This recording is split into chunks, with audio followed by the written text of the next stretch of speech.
Evaluate where you are. Look at it, assess yourself. Assess yourself and assess the situation. What brought you there? What has brought you to this point? What did you learn from it? Are you learning anything, or are you doing it over and over and over again? Somebody said that insanity is doing the same thing in the same way, expecting a different outcome.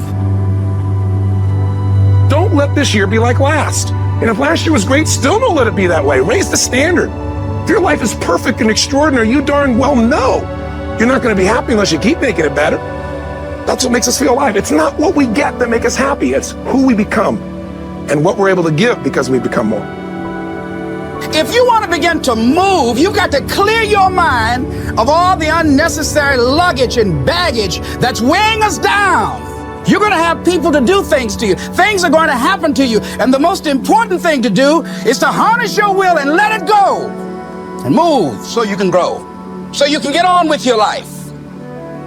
It doesn't matter about what happens to you. What matters is, what are you going to do about it? If there's anything that'll shift your life, that'll get you to thrive in a difficult situation, is take some massive action. Try something else. Change it, try it, move it. Progress equals happiness. If you can start to make progress, if you can get yourself going, even if it's not perfect, if it doesn't work, you know what to do. Just change your approach. If that doesn't work, change your approach. So often in life, people don't begin the journey because they're not quite sure what to do or how to do it right or how to do it perfect. You want to change your body? Get yourself moving. Don't wait for the perfect trainer. Just go out there and move. Put on your shoes and move and get momentum. I'm going to turn this situation around. I'm not going to sit back and moan and cry over what happened and what went wrong and who did what. I'm going to do something about this situation. The other thing is, take full responsibility for your life. Accept where you are and the responsibility that you're going to take yourself where you want to go. Someone said we have two primary choices in life. We can either accept conditions as they exist, or we can take the responsibility to change them. See, a lot of people want to exempt themselves from taking responsibility. All they want to do is talk about the problem. Every time you see them, they'll tell you their story over and over and over and over again. No. You want to take responsibility for your life. I got me here, I can get me out of this. And I'm getting out. I'm not going to be a volunteer victim. And so all you're looking for are new breakthroughs through practice and practice and practice. You'll get better and better and better. And there's still some things that will happen to you that will catch you on the blind side that you did not anticipate. You'll get knocked down, but you won't be knocked out.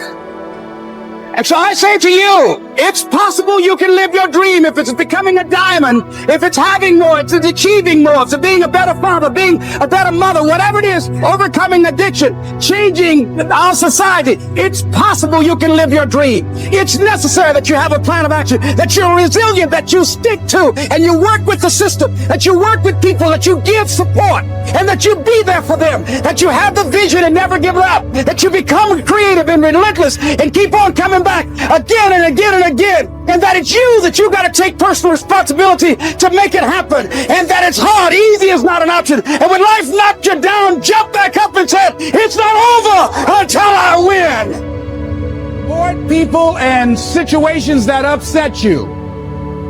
See, there's some people that know just how to push your button. They know just what to say. But I'm not going to expend any energy arguing with anybody. Life is too short, ladies and gentlemen, and unpredictable. I don't want to spend my time arguing with anybody, so I avoid situations that will get me upset. I don't argue with people.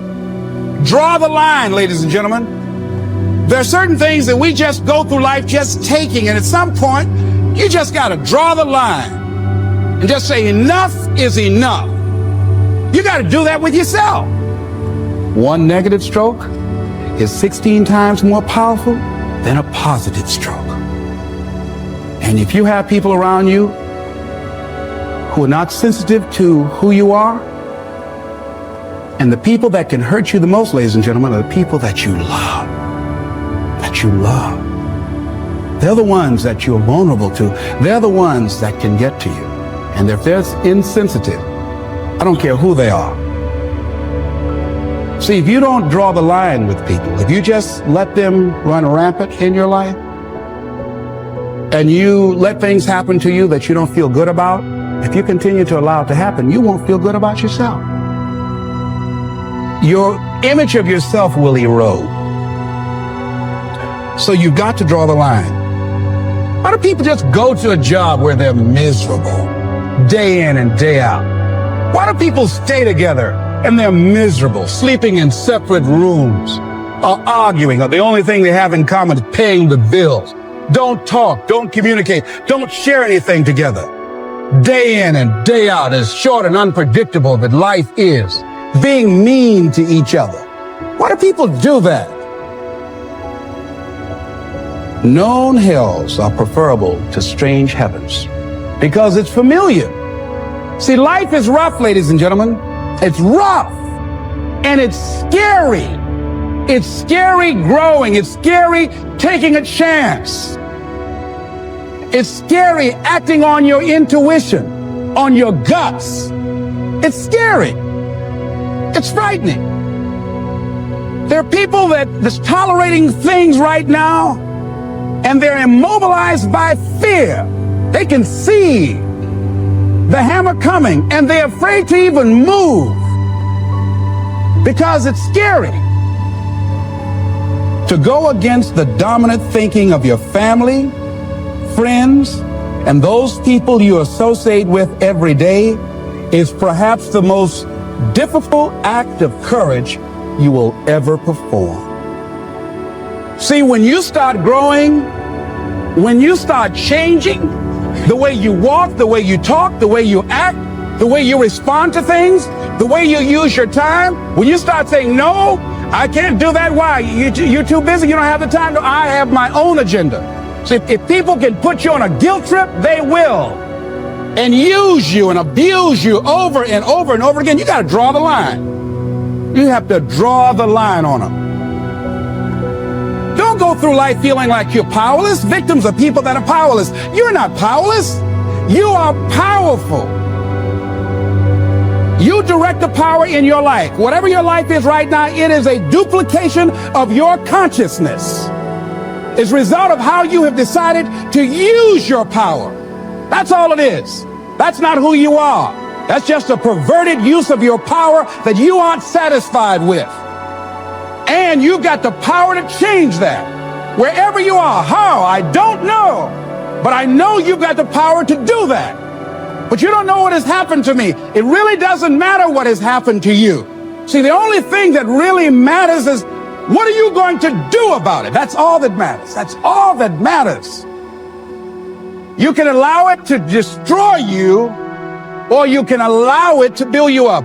We never get to a level where we feel that there's nothing else for us to do, that we've achieved certain number of goals and we figure that we're through. No. You don't want to stay there and celebrate too long like a lot of people do. When they do something they consider outstanding, they go around talking about what they used to do. See, let me tell you, I used to do this and I used to do that. Excuse me, used to be's don't make no honey. What are you doing now? You're still here breathing. That means you've got some more to give.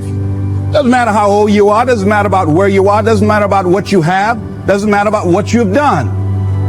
Life is about growing, it's about being productive, it's about stretching, it's about challenging yourself. So you start looking around and decide, hey, what else do I want to do? What got me here? It's a time for celebration, but also a time for reflection.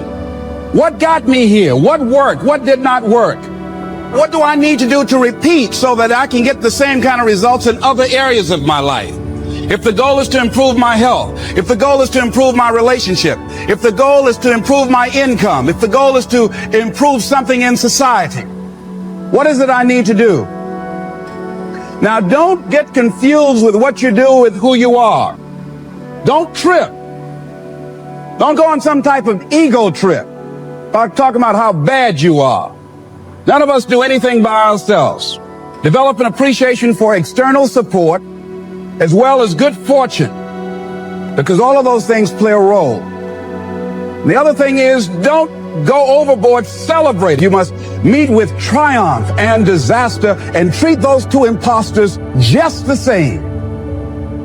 You look at it, hey, I did it. I feel good about that. Now you're moving on to the next thing. Things did not work out the way you wanted them to work out. You didn't produce the results you wanted to produce. Hey, miss that. Win some, you lose some. Next, moving right on. Don't confuse who you are with what you do. And make your mind fertile ground for the seeds of opportunity. Think if you want to experience a sense of fulfillment, you got to have an open mind so that ideas can come in there and take root and grow.